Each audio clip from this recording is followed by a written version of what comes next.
anualmente. Hasta ahora tenemos un déficit muy importante de energía con la consecuencia del desembolso de cerca de 13.000 millones de dólares por año en la compra de energía. Eso es equivalente casi al 2% del PBI argentino, o sea que parte de nuestros problemas económicos se deben a este tema, donde la arquitectura es protagonista. Así que hoy, para desarrollar este tema, convocamos a uno de los instructores y amigos de Academia con Técnicos, el arquitecto Federico Ambrosio, que va a desarrollar este tema.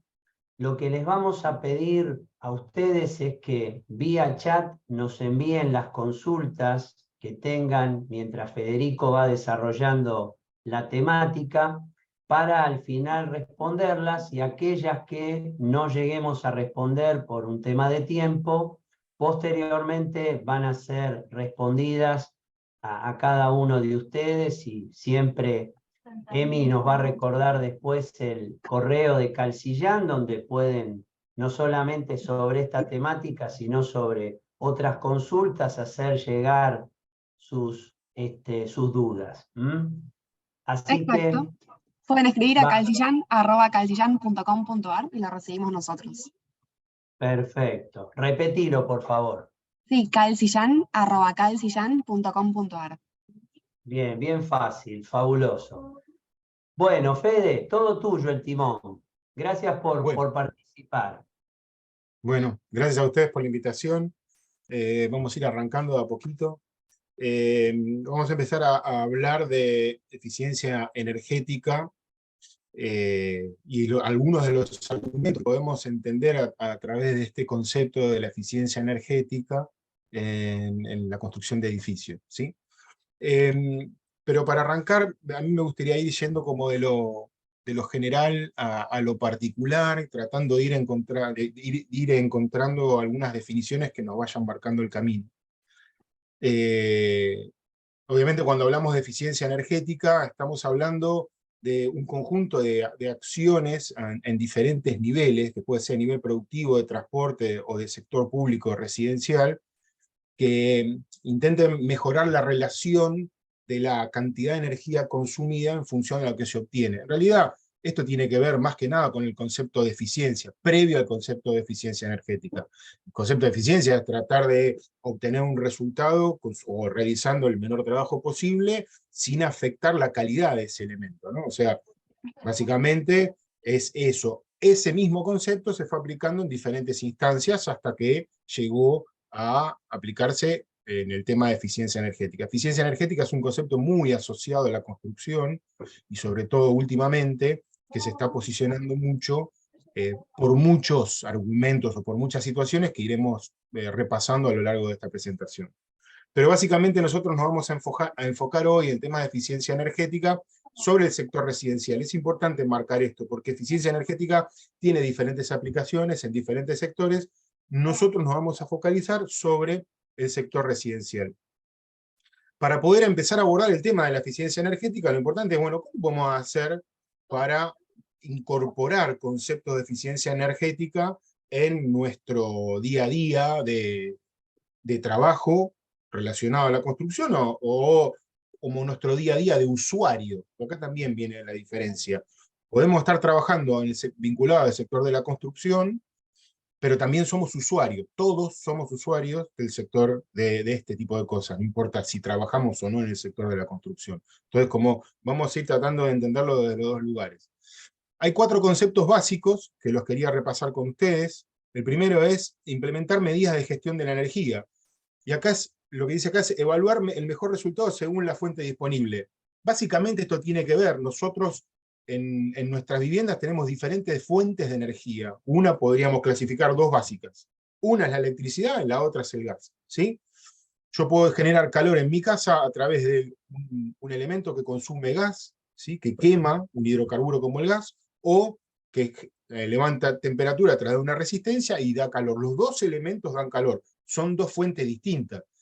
Pero ahí hay un detalle que lo vamos a ver más adelante. La electricidad finalmente también es resultado de un trabajo de combustión, porque acá en Argentina nuestra matriz energética, casi el 80 y pico de la energía, el 80 y pico por ciento de la energía generada es a través de hidrocarburos. Pero bueno, más al final de la presentación vamos a ver este detalle. Cuando hablamos de evaluar según la fuente disponible, tiene que ver con eso. Yo estoy en un lugar donde tengo posibilidad de tener consumo a través de un hidrocarburo como el gas, puedo elegir eso, voy a tener un resultado, o voy a tener que elegir un resultado como electricidad si es que tengo ambas o solo la electricidad. Ustedes yo creo que ya tendrán en mente algunas situaciones del día a día de decir, no, yo en mi casa tengo un aire acondicionado frío-calor porque no tengo instalación de gas, porque mi edificio no tiene gas, o porque en mi zona no hay gas, o porque el gas licuado, el gas envasado es mucho más caro. Bueno, determinadas situaciones me van definiendo este punto. Y es importante porque si yo estoy en un lugar donde solo tengo electricidad, tengo que tomar un canal de decisiones. Si yo estoy en un lugar donde solo tengo gas, voy a tener que tomar otro camino. Si estoy en un lugar donde tengo las dos fuentes, por ejemplo, voy a tener que tomar otra decisión. Esa creo que es la más fácil, pero si estoy en un lugar donde no hay ninguna de las dos, ahí se empieza a poner un poco más complejo, ¿sí? Entonces, es importante el tema de la fuente, de dónde está viniendo la energía, el elemento que yo voy a transformar en energía calórica. Después habla de invertir en tecnologías con mayor rendimiento. Esto se empezó a posicionar últimamente con el formato de etiquetado energético. Si ustedes compraron un aire acondicionado, una estufa, un horno, las lamparitas, un montón de elementos que están vinculados con el consumo energético, están ahora etiquetadas. Y obviamente lo que uno tiene que tratar de lograr es llevar este etiquetado a la parte más alta del etiquetado, a la parte más eficiente, que vendría a ser la A, la verde, ¿no? La más alta. Entonces, ahí yo empiezo a jugar con un montón de factores, y esto es lo que quiero que se empiece a entender. Este problema no es un problema de un solo elemento o de un solo factor, es un problema que tiene una matriz de decisiones bastante más amplia, ¿sí? Donde cada elemento va aportando un poquitito. Empleando procesos productivos más eficaces. Bueno, claramente esto está relacionado a procesos industriales, no nos afecta tanto en nuestro sector de la construcción de consumo final, ¿sí? Podría ser dentro de lo que es el sector industrial de la construcción, pero no le demos tanta importancia. Mejorando los hábitos para un uso responsable. Acá todos tenemos algo para aportar, ¿sí? O sea, todos somos usuarios de una vivienda residencial, sea más grande, sea más chica, esté más lejos, esté más cerca, más alto, más bajo, no importa, o sea, todos somos usuarios de este concepto. Y todos, de alguna manera, podemos hacer un montón de acciones para mejorar la eficiencia energética. Por ejemplo, yo he visto, o me ha tocado, supongo que ustedes también, entrar a un kiosco, estos super mega kioscos, ¿no?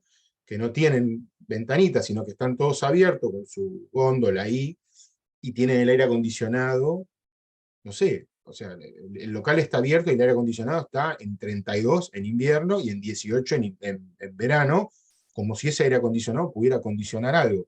Y en realidad ahí se empieza a dar un problema, porque es un problema que es una decisión del usuario. Está bien, puede estar traccionado por una mala decisión proyectual o una decisión proyectual equivocada, pero básicamente poner un aire acondicionado en 18 grados cuando vos no tenés cerramiento, o poner un quincho al aire libre, o poner un aire acondicionado al aire libre, no tiene mucho sentido. Se ven estas cosas, se suelen ver. Entonces, el trabajo con el usuario tiene que ver con eso fue un extremo, claramente lo que digo, pero la ventilación hace su trabajo, ¿no?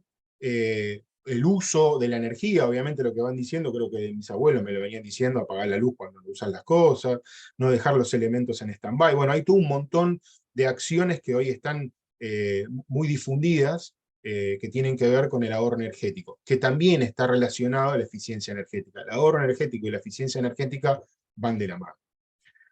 Yendo un poquito más adelante, voy a sacar esto acá, porque me molesta a mí.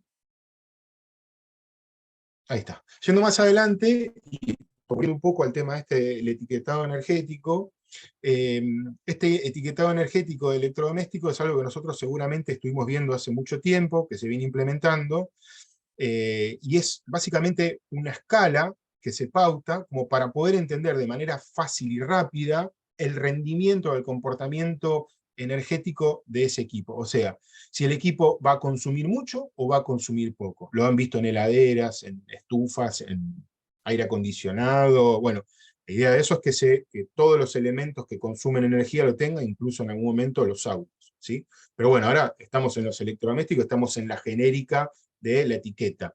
Esta etiqueta es una etiqueta que se identifica por letras. Esta escala se llama IP, Índice de Prestación Energética, y que va de menos eficiente en rojo, que es la letra G, a más eficiente en A, que ustedes seguramente han visto que últimamente se han agregado A+, porque este etiquetado fue evolucionando, no, mejor dicho, no el etiquetado, sino que los equipos fueron evolucionando a lo largo del tiempo y se van haciendo cada vez más eficientes, ¿ok? Entonces, bueno, hubo que agregarle más categorías hacia arriba, porque evidentemente han mejorado las prestaciones de los equipos. Entonces, como para entender un poquitito, la etiqueta tiene como finalidad comunicarle al consumidor final cuál es el perfil energético del elemento que uno tiene adelante, ¿sí? Digo elemento porque ahora vamos a ir metiéndonos un poquito más en detalle de las cosas. Ahora estamos hablando de una heladera, de un electrodoméstico en general, o de una lamparita, ¿sí? Entonces, cuando más cerca del verde, el A, estamos, mucho más eficiente es, cuanto más lejos el G, el rojo, menos eficiente, ¿sí? O sea, va a necesitar, cuando estoy en el A, va a necesitar menos energía para realizar una prestación, un trabajo, y si estoy en la G, va a necesitar mucho más energía para realizar el mismo trabajo. ¿Ok? O sea, yo pongo una lamparita, quiero que esa lamparita me dé cierta cantidad de iluminación, con una G voy a necesitar mucha más energía para cumplir con esa prestación, o si estoy en la A, voy a necesitar mucha menos energía para cumplir con esa prestación. Lo mismo lo traslado a cualquier equipo. Cuando empezó a evolucionar, porque esto del etiquetado energético de electrodomésticos hace un montón que está instalado en nuestro país, y obviamente es a nivel internacional, no es nada más una cosa nuestra, de la República Argentina, sino que es como un lenguaje único que se está tratando de trabajar a nivel internacional. Y en el transcurso del tiempo se han venido trabajando con un montón de aplicaciones de este etiquetado, y las ventanas tienen un etiquetado propio en nuestro país. Eso sí es importante, porque estas cosas se van adaptando también según los países, según las regiones. Nuestro país tiene un etiquetado energético de ventanas, ¿sí? Que está respaldado por una norma IRAM que se publicó en el año 2018, y a partir del 2018 está vigente. Una norma, cabe destacar, no es una ley, no es una cosa que uno tiene que cumplir a rajatabla, que no hay, o sea, es una norma, es un elemento de consulta, una recomendación, tomémoslo de alguna manera para entenderlo más fácil. Una ley es algo de cumplimiento obligatorio, ¿sí? Nosotros no estamos hablando acá de cumplimiento obligatorio, salvo que haya una ley, una ordenanza que lo esté indicando. O sea, acá nosotros tenemos respaldo técnico que habilita el uso de este concepto de etiquetado energético para ventanas. Buenísimo el concepto, la verdad que es buenísimo. Y el etiquetado que se hizo es súper interesante, porque fíjense que hay una diferencia con el otro etiquetado que les mostré. Este etiquetado está categorizado por zona, o sea, tenemos el IP, el A, B, C, D, F, G, ¿sí? De más eficiente a menos eficiente, y está separado por zona 1, 2, 3, 4 y 5. Y fíjense que las letras van cambiando. ¿Por qué? Porque las zonas 1, 2, 3, 4, 5 sería la zona 1, la zona del NOA, la zona 2 sería la zona de Formosa, Misiones, Corrientes, la zona 3 en la zona centro de Argentina, Buenos Aires, Santa Fe, Córdoba, San Luis, y la zona 4 sería lo que es Patagonia, y la zona 5, como un elemento muy especial, es Tierra del Fuego, ¿sí? Ahora, ¿qué quiere decir esto? Que con la misma ventana que yo fabrico, ¿sí? Y que hago según la norma 11.507, esa misma ventana va a tener una prestación diferente en la zona 1, o un comportamiento energético en la zona 1, en la zona 3 en este caso, y 4, y 5, y también va a tener una prestación diferente para calefacción y para refrigeración. Ahora, vieron que hay muchas variables, depende de la zona. Bueno, nuestro país se organiza de norte a sur en una faja donde va cubriendo diferentes latitudes. Nuestro país tiene muchos climas distintos, muchas características climáticas distintas. Entonces, hasta suena bastante obvio que no puede haber un material que se comporte igual en todos lados, porque cada lugar del país va a tener una necesidad diferente para cubrir. No es lo mismo estar en Formosa que estar en Ushuaia, que estar en Mendoza, que estar en Mar del Plata. No es lo mismo en términos climáticos, ¿sí? O sea, las diferencias son abismales. Entonces, está claro que los comportamientos de los materiales no van a ser los mismos, porque los lugares no están pidiendo resolver el mismo problema. Por lo tanto, como ven en esta etiqueta, esta ventana en cuestión, o la etiqueta que está sobre la izquierda, que está aplicada sobre una ventana, tiene diferentes aplicaciones según la zona donde esté, ¿sí? Va a depender la zona donde esté para entender si es una etiqueta A, B, C, D, F o G, ¿okay? Y también va a tener que ver la diferencia de si es una estación fría o para calefacción, una estación cálida para refrigeración.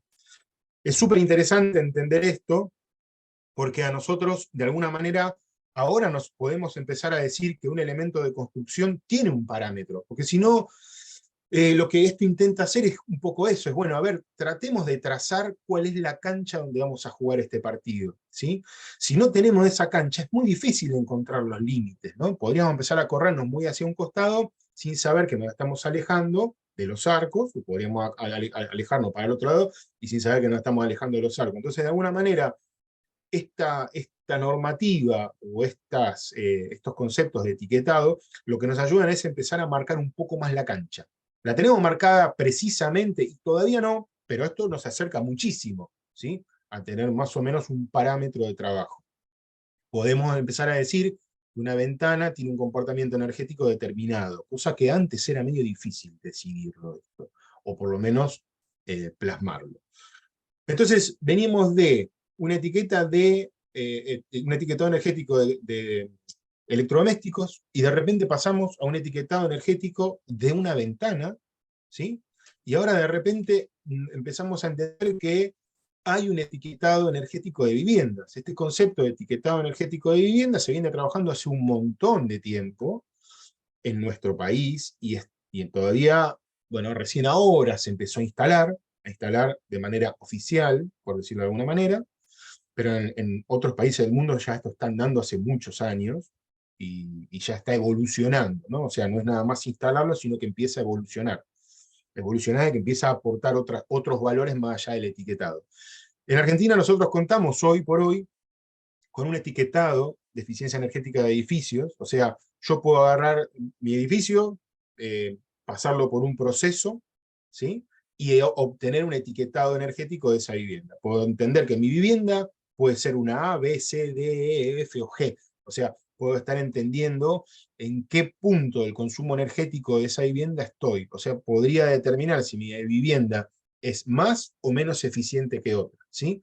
Esto empieza a ser interesante porque lo que empieza a trabajar esta etiqueta es no solo mirar hacia adelante, porque hoy por hoy hay mucha normativa y leyes y reglamentos que te solicitan, te piden, te indican que tu vivienda sea más eficiente, pero no había nada que te haga mirar para atrás, lo que está hecho.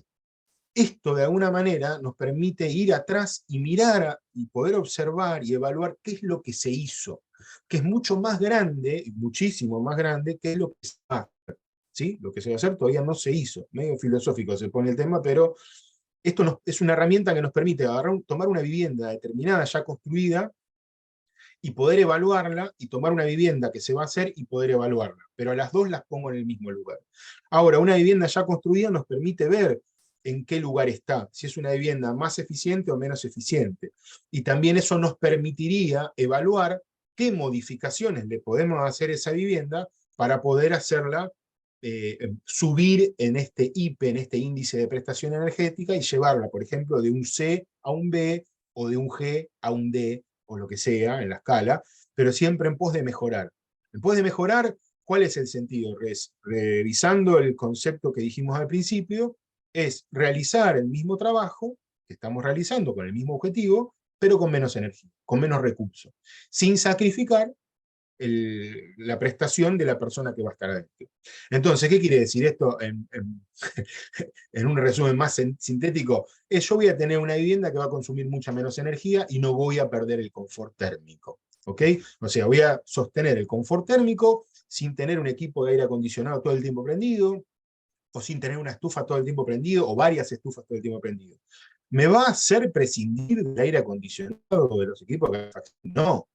Eso tiene que estar, porque es un tema de confort, pero lo que va a hacer es, lo que nos va a permitir es que eso trabaje mucho menos, ¿no? Porque yo voy a lograr una prestación energética, una envolvente mucho más eficiente, entonces las pérdidas de calor o las ganancias que va a tener de calor, depende de la instancia, si es invierno o verano, van a achicarse. Si eso se achica y mi equipo de aire acondicionado trabaja menos, pero yo estoy fresco, quiere decir que mi equipo de aire acondicionado está consumiendo mucha menos energía para poder darme esa prestación de mantenerme la temperatura en 24 grados, por decir un ejemplo. Entonces, acá se empieza a poner un poco más complejo en este etiquetado, porque bueno, acá empiezan a aparecer todos, ¿no? Hay que tener en cuenta que la vivienda tiene que tener una buena envolvente. Que tenga una buena envolvente quiere decir que la vivienda tiene que estar muy bien aislada. Envolvente se considera al piso, al techo, al muro, a la abertura, al cristal, ¿sí? O sea, son muchos elementos, son 5 elementos que conforman esa envolvente edilicia, que es todo lo que está en contacto con el exterior.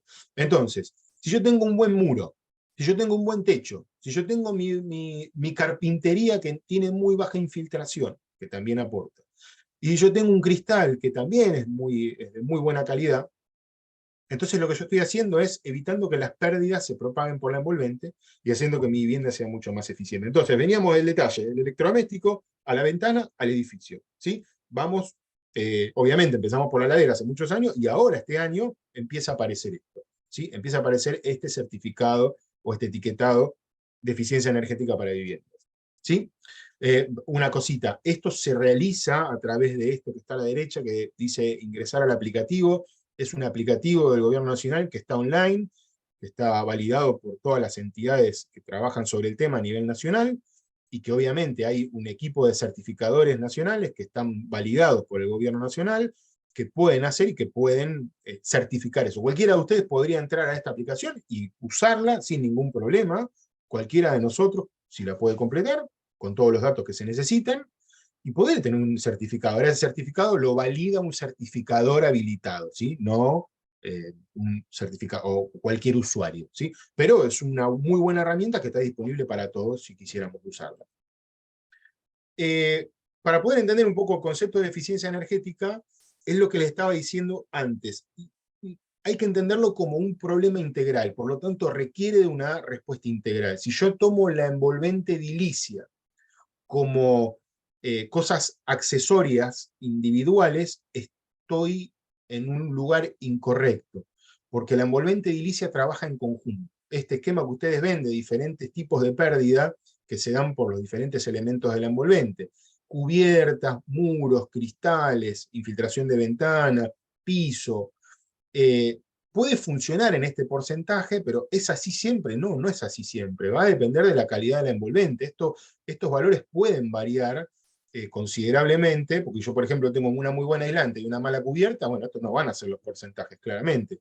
Porque yo tengo más superficie de vidrio, claramente ese 13% no va a ser así, o si la calidad de vidrio varía, ese 13% no va a ser así. Entonces, esto hay que entenderlo como un problema integral. La envolvente edilicia es un problema integral. Actuamos todos, estamos los 5 trabajando en conjunto.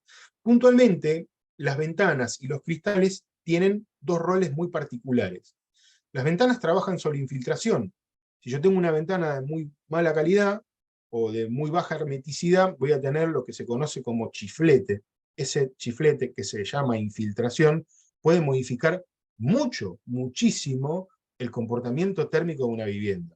¿Cómo se resuelve? Y bueno, con una carpintería de muy buena calidad, garantizando buena estanqueidad, y en el caso de que sea mala la carpintería, tratando de mejorar, colocando un buclete de algo que nos baje la infiltración. Pero la infiltración sí es algo que puede modificar mucho el comportamiento térmico. Y los cristales también. Los cristales trabajan con el mismo concepto que los muros, los pisos y los techos, que es por transferencia de energía, a través de la superficie. Ahora lo vamos a ver mejor. Entonces, si yo tengo un elemento y ese elemento tiene una característica y le aumento la superficie, va a tener un comportamiento en torno a la globalidad de la vivienda diferente que si achico. O sea, si yo pongo más vidrio, voy a tener un resultado. Si pongo menos vidrio, voy a tener otro resultado. Si pongo un vidrio de una calidad, ¿sí?, de mayor aislación térmica, voy a tener un resultado, y si pongo un vidrio de menor aislación térmica, voy a tener otro resultado. todo esto pensando en la globalidad del problema, que es una construcción. No podemos pensarlo nunca como un caso o un elemento aislado, ¿sí?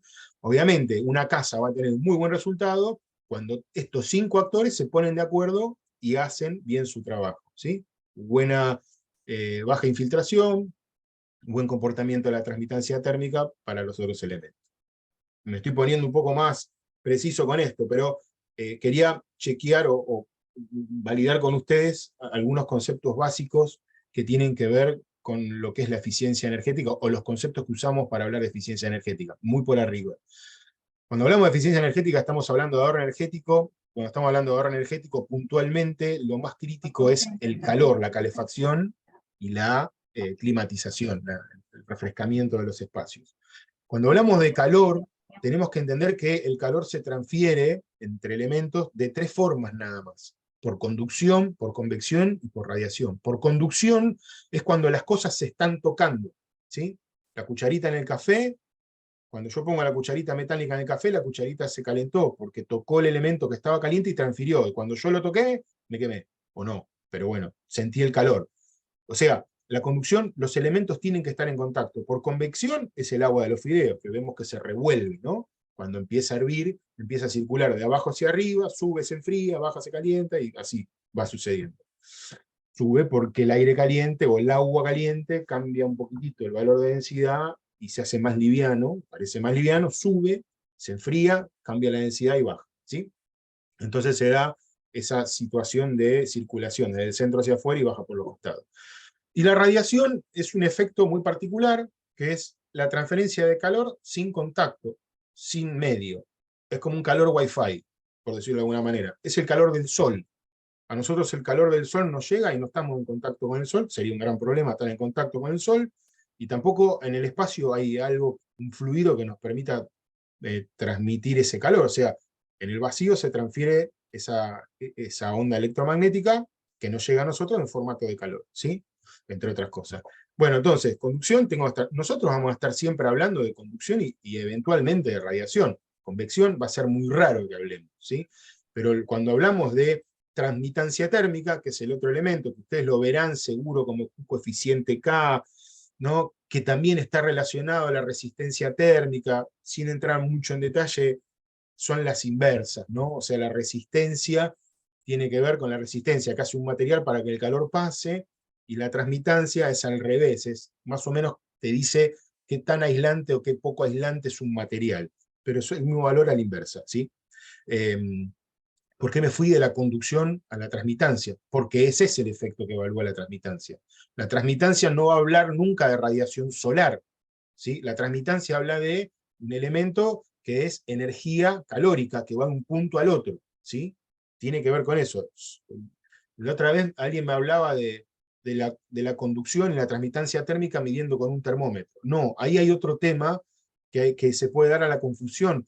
La energía el calor, la energía calórica, no es temperatura. Temperatura es un elemento de dimensión, tantos grados centígrados, tantos grados Kelvin, tantos grados Fahrenheit, pero no tiene nada que ver una cosa con la otra. O sea, si yo voy con un pirómetro de estos de contacto láser y mido una superficie, pero bueno, tiene respecto al adentro, tiene una diferencia. No, no es tan lineal el problema, ¿sí? O sea, con uno estoy hablando de energía, y con el otro estoy hablando de temperatura, que es una dimensión, no tienen nada que ver, o sea, no son peras y peras, son peras y manzanas, ¿sí? Son cosas diferentes.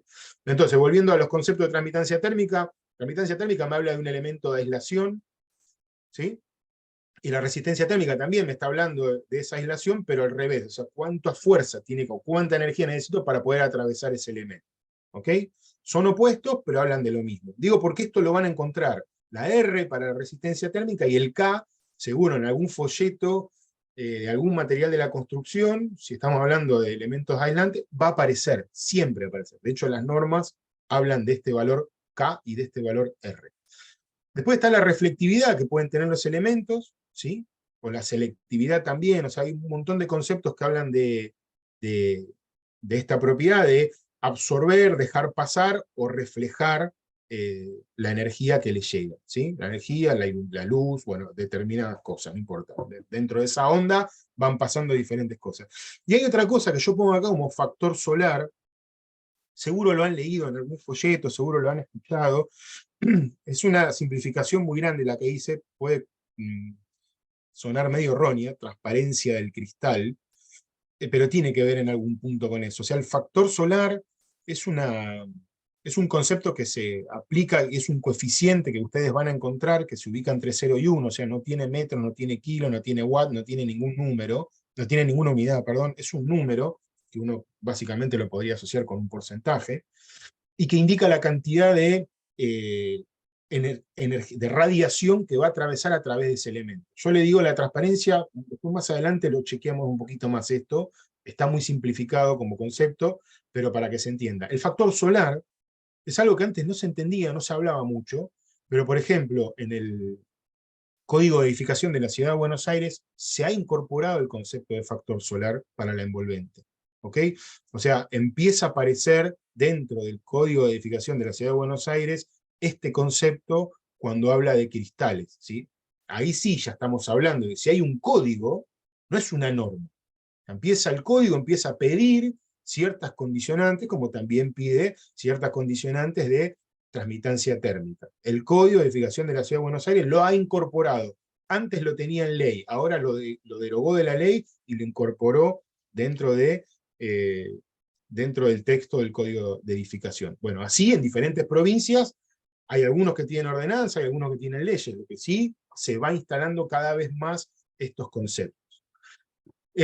Hablando puntualmente de la transmitancia térmica, como para que se termine de entender un poco, el concepto es, yo quiero saber, con la transmitancia térmica, qué tan aislante es un elemento, ¿no? Y cuanto más cerca del cero esté, más aislante térmico, y cuanto más lejos del cero esté, peor aislante térmico es. Y yo acá, lo que les estoy mostrando es un montón de materiales muy habituales en la construcción, ¿sí? Arriba tenemos los 4 vidrios, ¿sí? Low I, DBH, o 2 tipos de DBH, y un vidrio común, ¿sí? El vidrio más común, el de 3, 4 milímetros, el más habitual. Comparado con un montón de elementos de la construcción, de steel frame, por ejemplo, un tabique de steel frame, un tabique de HCCA, que es hormigón celular, hormigón armado, bloque portante cerámico, ladrillo hueco, lana de vidrio, poliestireno expandido, que es EPS. Nada, acá hay un sinfín, fíjense que no son todos iguales. Los números son bastante distintos. Fíjense que los materiales aislantes, que son los de abajo, la lana de vidrio, el EPS, que es lana de vidrio, poliestireno expandido, conocido como telgopor, son elementos muy aislantes. En comparación al vidrio, están como muy distantes, pero también el vidrio tiene otras características que la lana de vidrio y el EPS no tiene. Esto también es importante entenderlo. ¿Cuáles son las prestaciones, cuáles son los roles que tiene cada uno de los materiales? Y el EPS yo no le puedo pedir que me deje ver a través de, porque es un elemento opaco, cuya función es mejorar la aislación térmica de los elementos. Ahora, a un DBH, a un vidrio común, yo no le puedo pedir que sea aislante concretamente, porque su rol es dejarme ver a través de. Ahora, ahí es donde uno tiene que empezar a entender que cada uno de los elementos que van a figurar o que van a trabajar sobre el envolvente tienen diferentes comportamientos.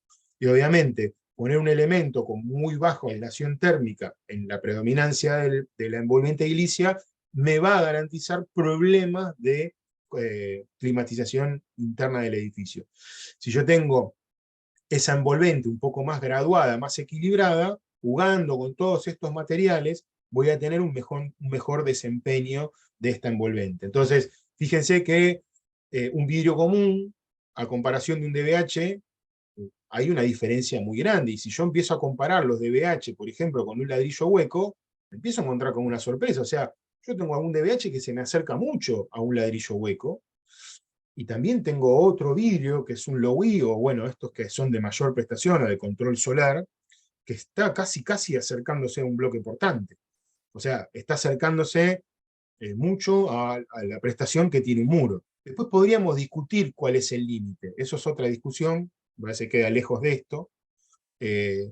Bueno, nosotros tenemos en Argentina una norma que nos dice ese límite, si estamos aislando o no estamos aislando. Pero eso no corre para cristales, corre para elementos opacos. En este caso, tener esta prestación en vidrios es muy buena, la verdad. Ahí va. Otro de los efectos que es interesante repasar es el efecto invernadero que se produce, o las ventajas que podríamos tener dentro de las construcciones con el efecto invernadero. El efecto invernadero, que tanto lo conocemos a nivel ambiental, también lo podemos generar dentro de las viviendas. A nivel ambiental quiere decir que el sol pasa el rayo solar, el infrarrojo, pasa a través de la atmósfera, pega, calienta la superficie y rebota. En ese rebote, o bueno, en realidad cuando pasa a la atmósfera, se debilita, ¿sí? El rayo.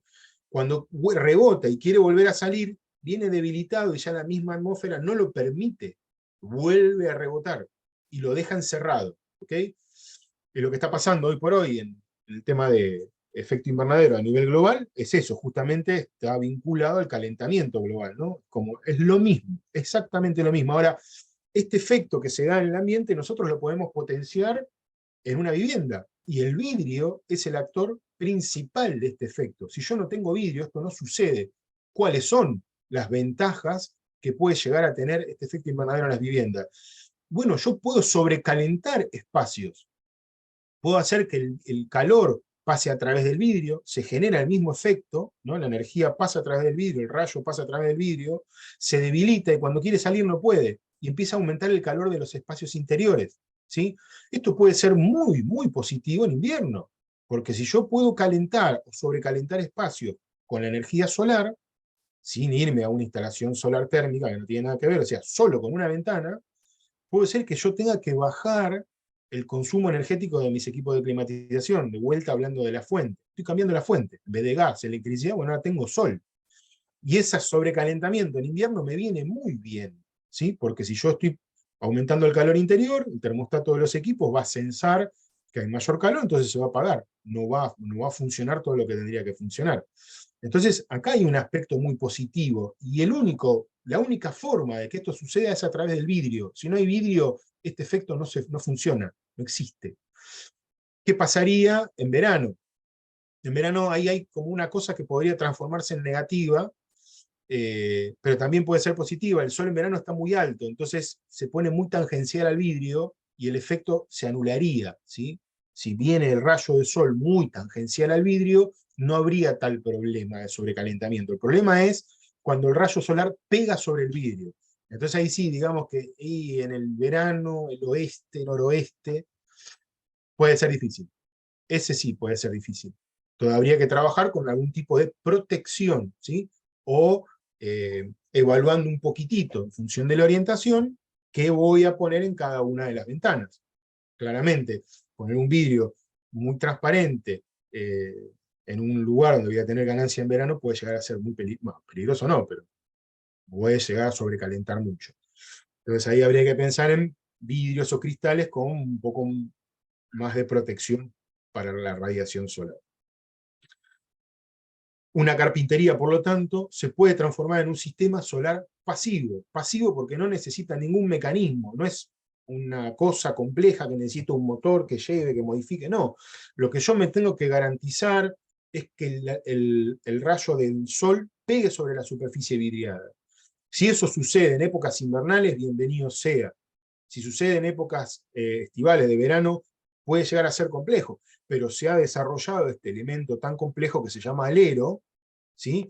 Que nos permite trabajar a través de la arquitectura protegiendo estos elementos. Y también se ha desarrollado un elemento mucho más complejo que se llama persiana o a veces toldo, muy repudiado por la arquitectura moderna, pero la verdad que si el toldo, la persiana, está por fuera del vidrio, ¿sí? O sea, logra que el rayo solar no pegue contra la superficie vidriada, el problema está resuelto.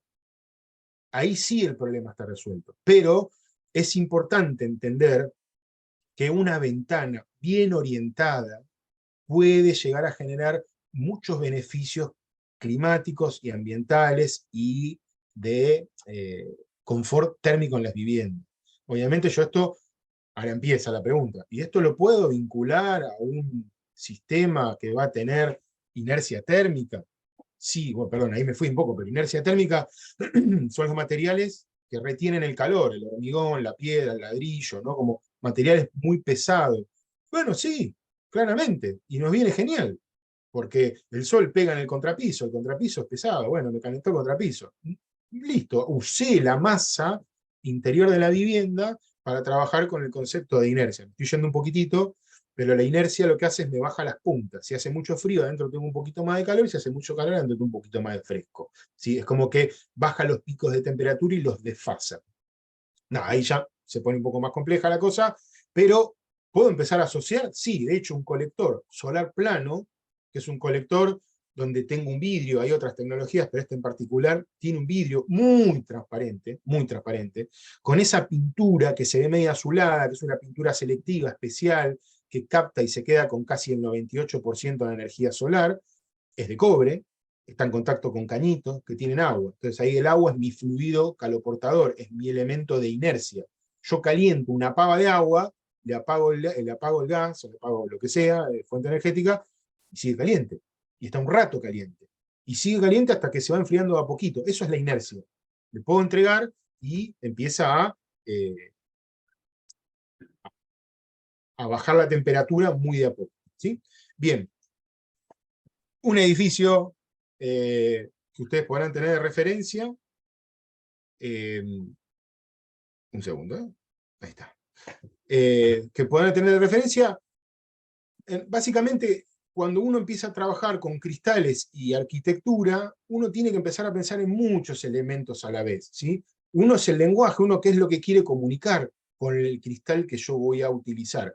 Puedo utilizar cristales de mucha transparencia para poder ver lo que está sucediendo adentro, puedo utilizar cristales con mucha prestación a la radiación solar para reparar lo que está sucediendo adentro, puedo utilizar cristales que me den mayor aislación térmica cuando tengo mayor superficie expuesta, puedo trabajar de muchas maneras, y ese trabajo o esa evaluación de diferentes factores que uno puede tener en relación al cristal, me va a terminar definiendo un lenguaje, ¿sí? Entonces, no es poca cosa, no es poco dato, entender que el cristal va a mejorar o va a trabajar en función del lenguaje arquitectónico. No puede estar escindido, tienen que estar trabajando en conjunto, si no el resultado, desde el punto de vista del lenguaje arquitectónico, puede ser distinto. ¿Ok? Nosotros podemos buscar en algunas situaciones estar trabajando con cristales muy transparentes en función de lo que está sucediendo adentro, pero por ejemplo acá es una oficina. Trabajar con cristales muy transparentes, más allá de que va a tener un efecto en el comportamiento térmico, va a tener un efecto en el confort visual. ¿Sí? No es lo mismo una vivienda que una oficina. Entonces las prestaciones de los cristales tienen que ser distintos, las prestaciones del lenguaje arquitectónico va a ser distinto. Es un elemento que va muy vinculado al lenguaje arquitectónico y hay que evaluarlo en toda su complejidad al cristal, ¿no? Estoy hablando del cristal. Quiero poner este problema en números, lo más rápido que pueda. Tomé una vivienda, no es ninguna de esas que está ahí, pero tomé una vivienda en un barrio cerrado de la provincia de Buenos Aires, donde acá dejo algunos datos como para que ustedes tengan de referencia, de 153 metros cuadrados de muro, 36 metros cuadrados de cristales, 147 metros cuadrados cubiertos, o sea, tenemos una vivienda de casi 150 metros cerrada de superficie, y 206 metros cúbicos de renovación horaria de aire. Ahí está el asterisco, marcándome algo. Ese asterisco quiere decir que ese 206 metros cúbicos está determinado a través de una norma IRAN según las carpinterías, la infiltración. O sea, no es un dato aleatorio, sino que se analizan con una norma IRAN, ahora no recuerdo el número, pero lo que analizo es el borde que voy a tener con posibilidad de infiltración. Entonces, si tengo una buena carpintería, con baja infiltración me va a dar un resultado, o me va a dar una infiltración determinada, y si voy a tener una carpintería con menos, con una infiltración mayor, voy a tener otro resultado. Bueno, acá se evaluó. Esta evaluación se puede decir, no, lo voy a evaluar con tantas renovaciones horarias porque el código me lo pide, bueno, yo también lo podría usar eso, no importa. Y acá usamos cristales DBH para hacer este análisis. Básicamente y rápido, lo que hicimos es, analizamos 4 escenarios de la misma casa. O sea, la misma casa, fuimos a través de una norma IRAN, donde hacemos unos cálculos muy parecidos a un balance térmico, es un balance térmico de pérdidas, en realidad no es para dimensionar calefacción, pero la misma casa le cambiamos elementos. Entonces, la que está identificada como proyecto, que está a la izquierda, tiene una condición específica, de muy buen desempeño térmico, muy bien aislada, y lo comparamos con 2 niveles de aislación térmica definidas a través de la norma IRA, que son muy buenos, ¿sí? Este nivel B es lo que está exigiendo hoy por hoy todas las normas de aislación térmica que están vigentes en el país, y obviamente la A es como la óptima, que no la exige nadie, porque necesita como otro esfuerzo. Este proyecto que nosotros estamos hablando está muy bien aislado, fíjense que cumple la norma, está por debajo de la exigencia de la B, y está muy cerca de la A, pero no llega a la A. ¿Sí? O sea, no estamos llegando a la A. Nos resulta muy caro llegar a la A en este caso. ¿Ok? Y lo comparamos contra un sistema mampuesto de ladrillos huecos, o sea, con una envolvente no tan eficiente. Cuando yo hago esta evaluación, lo que estoy entendiendo es que las pérdidas son un 50% más si yo tengo una vivienda muy aislada y una vivienda con poca aislación. Hasta acá no hay mucha cosa nueva, porque uno lo podría comprender. Si yo digo, aíslo mi casa, voy a tener mejor prestación. Bueno, lo que intenta hacer esto es decir, ¿cuánto, che? ¿Cuánto? Bueno, esta combinación de materiales que se da acá, que tiene una muy buena envolvente en muros, en cristales, en techo, en piso, bla, bla, bla, me da casi un 50% menos de consumo energético que una vivienda que está hecho con otros sistemas constructivos. ¿Sí? ¿Son malos los otros sistemas constructivos? No. Yo acá estoy haciendo un análisis hipotético de un sistema constructivo, que hay bastantes viviendas construidas así, de no muy buena calidad envolvente, pero bueno, básicamente, si esto yo lo traslado al consumo energético, sí va a ser el 50% del consumo. O sea, yo trabajando sobre la envolvente puedo mejorar considerablemente el comportamiento térmico de la envolvente. Pero ahora sigo jugando con números, y a esa vivienda lo que hice fue ir cambiándole la calidad de los cristales. Dejé los mismos muros, el mismo techo, el mismo piso, etc. Y lo que hice fue cambiarle los cristales. Entonces hice un modelo con vidrio común, hice un modelo con un DBH de 3.8, un DBH de 2.8 y un Lowy o algún vidrio de control solar cerca de 1.6, 1.9. Bueno, los resultados son importantes. O sea, a los mismos cristales les cambié la prestación, ¿sí? Puse un vidrio común y un DBH. Y básicamente lo que estoy teniendo ahí es que tengo esa cascada de 12, 18, 24 para esta vivienda. Está claro, están valores porcentuales, que estamos hablando de un modelo de una vivienda. ¿Es para todas las viviendas del mundo esto? No.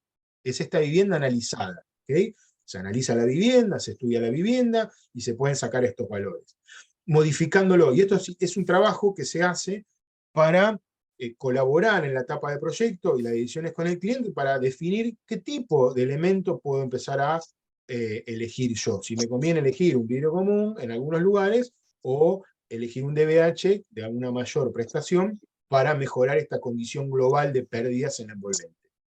Si yo este mismo modelo sigo jugando y aumento la superficie de cristal con un mismo tipo de cristal, tomemos un DBH, y yo tengo en la vivienda original 35 metros cuadrados de cristal, y yo esa vivienda de repente decido aumentar la cantidad de ventanas y disminuir la cantidad de superficie de muro, que sería este de 70 metros cuadrados, el del medio, pero a la vez digo, no, mi proyecto quiero que sea todo de cristal, con el mismo DBH que tenía al principio. Bueno, fíjense lo que sucede. Si yo modifico la superficie de cristal y no considero que la tecnología de cristales tiene que ir adaptándose y ser más exigente, lo que voy a estar generando es mayores pérdidas, ¿sí?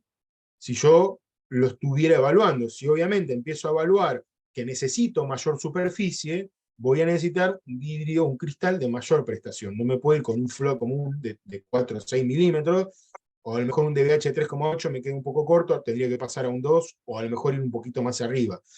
Lo que uno quiere decir con todo esto es, el problema no tiene una sola variable. El problema de la eficiencia energética tiene un montón de variables. Cuando uno trabaja sobre la envolvente, tiene que entender que está trabajando sobre un montón de elementos. Y esos elementos tienen calidades. Tengo que entender cuánta superficie va a usar cada uno de ellos y qué calidades van a tener cada uno de ellos. Y eso está relacionado un poco del lenguaje arquitectónico. No hay manera. Todos estos elementos van en función de lo mismo. quiero una casa de vidrio. Bueno, vas a tener que tener una muy buena tecnología de vidrio, toda la casa de vidrio. Quiero una casa con ventanitas pequeñas. Bueno, a lo mejor vas a poder bajar un poco en esa tecnología de vidrio y hacer a lo mejor incluso más económico, ¿sí? el ejercicio. Pero todo esto va funcionando siempre de la misma forma. Evaluar las pérdidas, evaluar las superficies, evaluar las calidades, no solo del vidrio, sino de todos los elementos, ¿sí? Si yo voy a poner el vidrio más eficiente del mundo y mi envolvente es mala, no tiene mucho sentido, porque la verdad el resultado va a ser malo. Entonces alguien va a venir y decir, che, pero al final el vidrio es malo. No, no es malo.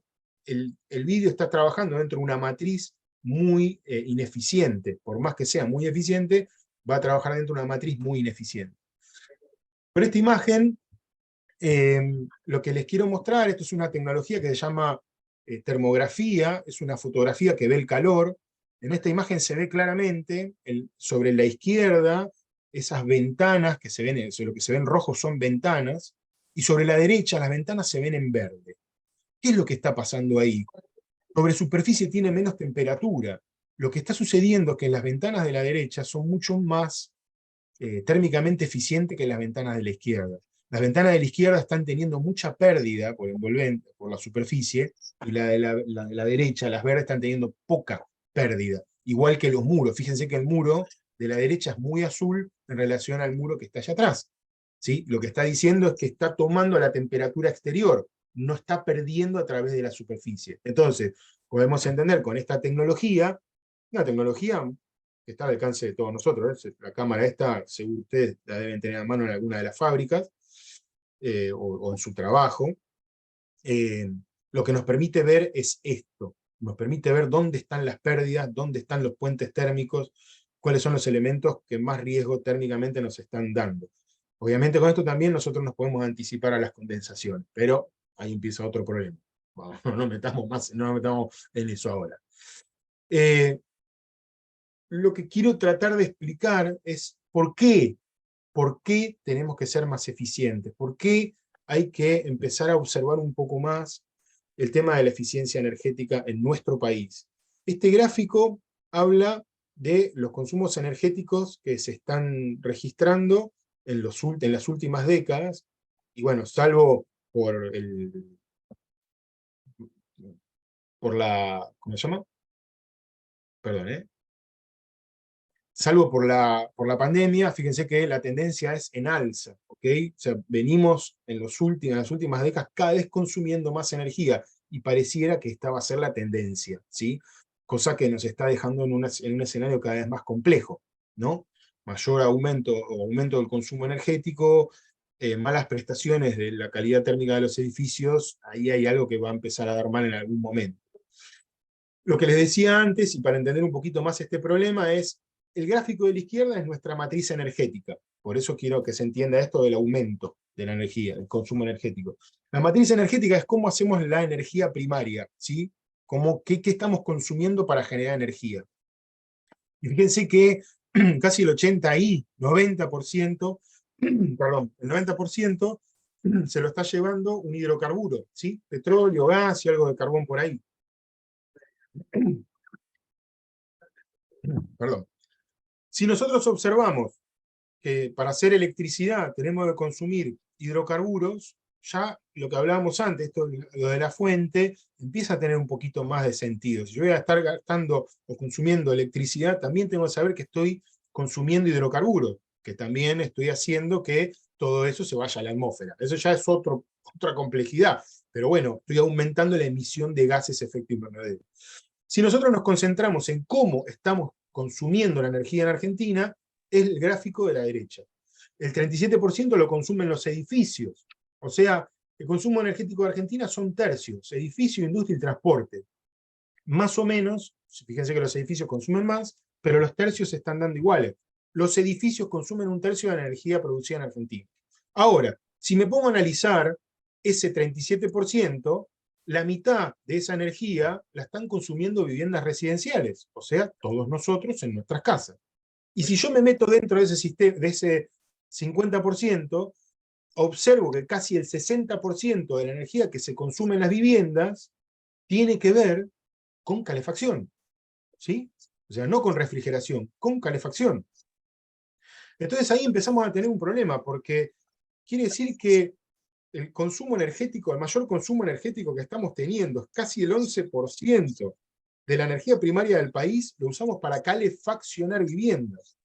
Algo que se tendría que resolver con mejor calidad de la envolvente. O sea, estamos hablando de eficiencia energética. Y hay una cosa que quería destacar cuando hablamos de esta cascada y de la eficiencia energética. Si yo voy a trabajar sobre la eficiencia energética, tengo que tener al menos 3 escenarios, ¿sí? Un escenario que tiene que ver con lo proyectual. Yo desde el proyecto puedo ya evitar un montón de problemas, como por ejemplo les mostré antes, orientar bien una ventana. Orientando bien una ventana, puedo resolver muchos problemas. El costo es muy bajo. O sea, contemplarlo en un proyecto no tiene costo extra. Es el proyecto arquitectónico, ¿sí? Entonces ahí ya estamos teniendo un beneficio y un costo muy bajo. Después que hacemos eso, nosotros podemos trabajar sobre la envolvente, la calidad de la envolvente. Cuanto mejor es nuestra envolvente, mayores beneficios de ahorro energético vamos a tener. Vamos a tener un poco más de costo ahí, ¿sí? Porque estamos trabajando con otro tipo de materiales, ¿sí? No es ya una idea, es un material. Y al final, cuando está todo eso hecho, uno puede trabajar sobre el equipamiento eficiente. No sé, un aire acondicionado mucho más eficiente, algún sistema de calentamiento mucho más eficiente, iluminación, lo que sea. Esa cascada, y eso va a tener un costo un poco más elevado. Yo esa cascada no la puedo hacer al revés y pretender buenos resultados. Yo no puedo desestimar tener una buena orientación o desestimar tener buena calidad de la envolvente y solo poner equipamiento caro, porque eso no va a resolver el problema, ¿sí? La cascada va en un sentido, ¿ok? Algunos datos más disponibles, estos son de datos de Camesa, los últimos veranos que estamos teniendo, picos de demanda. Fíjense que la demanda viene en aumento, ¿no? Y pareciera que la tendencia no es a la baja, pareciera que es a la alza. Y bueno, estos últimos 2 veranos los hemos vivido muy en carne propia, donde el calor hubo momentos que eran muy importantes. Bueno, esto es importante también, ver nosotros desde qué lugar, desde nuestro sector, la construcción, podemos empezar a abordarlo, ¿sí? Y como para ir resumiendo conceptos, es importante entender que la aislación es uno de los elementos que mayor incidencia tienen sobre el tema de eficiencia energética, ¿sí? Y cuando hablamos de aislación en invierno, estamos hablando de las pérdidas del interior hacia el exterior. Yo prendo la estufa, si tengo una mala envolvente, se me va el calor. En verano, la aislación va a estar en el otro sentido. Si yo tengo un aire acondicionado encendido y tengo una mala envolvente, el calor de afuera va a pasar al interior, ¿sí? Bueno, la aislación lo que hace es tratar de que eso no suceda. En invierno, como concepto, la ganancia solar lo que me permite es trabajar con el efecto invernadero. Si ubiqué y orienté bien una ventana, una superficie de vidrio, y tratar de aprovechar mayor transparencia de cristales en las orientaciones donde mayor sol voy a tener, que es entre el noreste y el noroeste, pasando por el norte. Ese cuadrante en invierno suele ser muy favorable porque es donde más sol voy a tener, ¿sí? Hay muy pocas horas de sol en invierno y el sol está muy bajito. Entonces esas orientaciones son muy favorables y beneficiosas para aprovechar en invierno.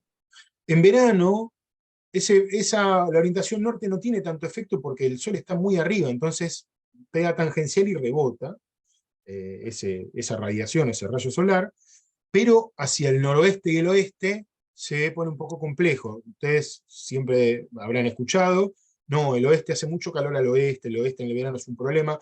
El problema del oeste en el verano es el mismo que en el este. La diferencia es que en el oeste ya pasó todo el día, y ya pasó el mediodía y hace calor. Cuando el sol está en el oeste, hace calor. Cuando el sol está en el este, está más fresquito, un poquito menos de calor, porque está apenas saliendo el sol, ¿sí?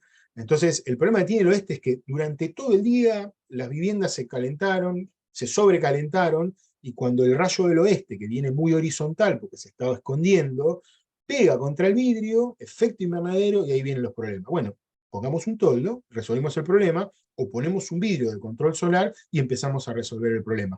Eso es interesante empezar a evaluar dónde nos conviene poner qué elemento, ¿sí? A lo mejor un cristal un poco más transparente en el norte y un cristal de control solar al oeste podrían ser muy buenas soluciones. Entonces, hablamos de factor solar, hablamos de resistencia térmica, que lo conocemos como R, que lo van a ver como R, hablamos de transmitancia térmica K, que está vinculado a la aislación térmica, y hablamos de conectividad. Bueno, hasta acá hemos llegado. Cualquier pregunta que quieran hacer, estoy dispuesto a responder. Fede, a ver si coincidimos, seguramente sí, en este tema. Sí, Vos hablabas del índice de prestación energética y de la 11.900 de etiquetado de edificios y de la 11.507 de ventanas. Y sí. vos dijiste algo muy importante, que es que se basan en normas IRAM, y que las normas tienen un carácter más de recomendación, de prescripción, que de obligatoriedad para los profesionales, incluso también para las empresas proveedoras. Ahora, si yo empiezo a pensar esto que vos estabas comentando sobre el final respecto de nuestra matriz energética, y lo ligo con los costos que comienzan a sincerarse, donde las facturas ahora se empiezan a multiplicar por 10 y en algunos casos por 20. Quizá esa normativa, que es de carácter de recomendación, de prescripción, en los hechos, en la práctica, se vuelve obligatoria justamente por el castigo económico que le puede traer a un proyecto una mala decisión en toda la envolvente, pero fundamentalmente también, por lo que vos comentabas, en la elección de un vidrio. Más allá del diseño de esa envolvente en términos de cono de sombra, aleros, persianas y todo esto que bien comentaste, que como también bien comentaste, parece haber desaparecido de la academia y de muchos proyectos que se ven. Pero eso puede ocurrir si yo elijo el vidrio adecuado. Claro. Entonces, para sintetizar, podemos pensar que una recomendación sobre un buen vidrio puede ser un valor de venta con vista a futuro en términos no solo ya de economía de recursos energéticos barra ambientales, sino económicos también para la vida de una obra. Sí, totalmente. El vidrio, a mí me da la impresión de que durante muchos años no se le dio la importancia que tenía que tener o el alcance que tenía que tener en lo que es el comportamiento térmico de un edificio. Afortunadamente esto fue cambiando porque también fue cambiando la tecnología de vidrio y se puso cada vez más compleja. O sea, la tecnología de vidrio no es un vidrio. La tecnología de vidrio es un montón de elementos, un montón de soluciones con un montón de variables que manejar. O sea, te permite abordar temas, necesito una cosa, una situación un poco más transparente, un poco menos transparente. Bueno, o sea, la tecnología de vidrio se disparó. La verdad que eso es súper interesante. Y en ese se disparó, empezó a aportar diferentes soluciones a lo que es la envolvente edilicia en su conjunto. Y obviamente, cuando vos estás hablando de que la tecnología de vidrio te permite pasar de un 5.8 de K a un 2.8 de K, o sea, que un elemento que se llevaba la mayor pérdida de energía por envolvente, con un vidrio común de 5.8, se acerca mucho a lo que es un muro tradicional de ladrillo hueco o de bloque portante, dependiendo del vidrio, claro que sí, claro que es un ahorro. Y obviamente cuando se empiezan a sincerar las tarifas, ese es el otro problema, es muy difícil hoy para nosotros cuantificar cuánto ahorrás, porque están muy distorsionadas las tarifas, sobre todo en lo que es el AMBA. Eh, Obviamente el consumo va a estar vinculado a los cristales. El cristal pasa a ser casi el elemento más sensible de la obra, o por lo menos de la envolvente edilicia. Si yo tengo un cristal y no contemplo estas cosas de que voy a tener el sol que me está pegando en un momento, que ese sol me puede disparar la temperatura, bueno, el que termina resolviendo el problema es el aire acondicionado, que en realidad el que termina resolviendo el problema es el que paga el aire acondicionado, el que paga, no el que apaga, el que pone el billete para pagar la factura que dio el consumo de ese equipo. Entonces sí es muy importante, y obviamente no estamos hablando de futuro, estamos hablando de ayer. O sea, este problema no es de mañana ni de pasado, cuando terminen de sincerar, es de ayer este problema, porque eh, hay algunos, ya hay algunos que, bueno, en Argentina no es el AMBA, hay algunas localidades, bueno, en las provincias, bueno, en Argentina tienen el problema este de la no reducción de tarifas, y están pagando tarifa plena, casi todos, el problema lo tienen ya hace un montón. Entonces, como, sí, es un problema económico, claro, y la verdad que la incidencia que tiene el cristal en un proyecto, cuando uno hace la evaluación global, y esto es importante, es un problema global, no podemos, todos los problemas que tienen que ver con eficiencia energética, con problemas climáticos, son problemas globales, no son individuales. No existe el material Dios, no existe un material que me resuelva todo a la vez. El que está diciendo que resuelve todo a la vez, yo lo dudo, porque si yo le pido a un tabique de hormigón que me resuelva una ventana, no me la va a resolver, porque el hormigón no me deja ver a través de. ¿Sí? Si yo al vidrio le pido que me dé las prestaciones del hormigón, y medio que tampoco. Entonces hay que empezar a entender cada material en su lugar, cada rol que tiene ese material, y obviamente lo que puede llegar a aportar. El vidrio hoy tiene una tecnología muchísimo más avanzada que hace varias décadas atrás, donde solo se entendía vidrio por vidrio de 6 milímetros, y se terminaba ahí. Y la incidencia en consumo energético es alta, y por lo tanto en costos. Es lo que decís vos, es así. El costo de la energía va a estar muy afectado por la elección de una vivienda o un edificio, va a estar muy afectado por la elección de los materiales envolventes. Entre ellos, digamos que el que más te puede hacer la diferencia es el cristal.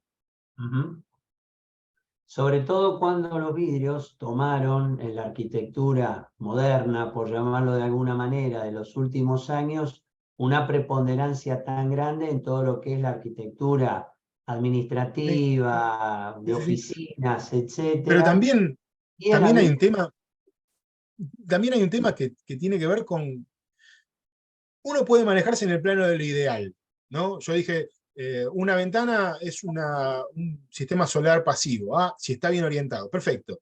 Bueno, si te toca la suerte de tener una vivienda con perímetro libre, donde tu superficie de ventana está apuntando al norte o está apuntando al noreste, si tenés esa suerte. Ahora, si te toca trabajar en el medio de la ciudad, es muy probable que a lo mejor tu frente sea un frente sur y nunca tenga sol. Bueno, ¿qué hacemos ahí? Bueno, habrá que trabajar no con un vidrio de control solar, habrá que trabajar con otro elemento que me permita disminuir las pérdidas que no voy a tener nunca en la ganancia. O tengo un terreno en el medio de la nada, donde tengo un paisaje hermoso, al sur, al oeste, ¿no? Entonces yo quiero la ventana al oeste. Y bueno, ahí hay que amacarse, hay que buscar la tecnología de vidrio, porque yo no le puedo decir al cliente, bueno, ¿sabes qué? Está buenísimo la quebrada de Humahuaca que tenés al oeste, pero no la vas a ver. No, sí la tenés que ver, porque ahí uno tiene que empezar a poner en la balanza todos los otros elementos. Por eso digo, es una ecuación de muchas variables. Y una de las variables tiene que ver con eso. O sea, un cliente que se compra un terreno para ver un paisaje, igual le decís, che, mirá que allá hacia el oeste no nos conviene. No, hay que mirarlo el paisaje. No está mal mirarlo el paisaje. Lo que uno tiene que buscar son todas las alternativas que uno tiene al alcance de la mano para evaluar qué material va a tener que elegir. Ahora, en este escenario que yo estoy planteando, contra un escenario que decimos, bueno, le ponemos cualquier cosa, bueno, ya hay una variable. Yo hoy tengo la posibilidad de agarrar un manual o una ficha técnica de un cristal con todos los cristales que están en el mercado y empezar a evaluar entre todos esos valores cuál es el que a mí me conviene para resolver el problema que tengo que resolver. Y obviamente, en el medio te pongo el problema de los costos. Y bueno, pero elegiste un vidrio caro. Bueno, pero el vidrio caro ponelo donde más lo necesitas. El vidrio más barato ponerlo en otro lado. O sea, hay como muchos factores para analizar y para evaluar. O sea, se pone súper interesante cuando tenés estas alternativas contra una sola alternativa. Donde, bueno, sí, sonamos, tenemos que mirar al oeste, ponemos un vidrio común y el aire acondicionado, la calefacción va a trabajar. Ahora me parece que hay otras instancias. Por eso, es como más, no es tan direccional, es como más integral el problema. Y el problema en general en la construcción hay que empezar a entenderlo, no solo para los cristales. en general. Hay que empezar a entenderlo como una cosa mucho más integral. Entre todos los actores del envolvente podemos llegar a resolver una envolvente edilicia mucho más eficiente.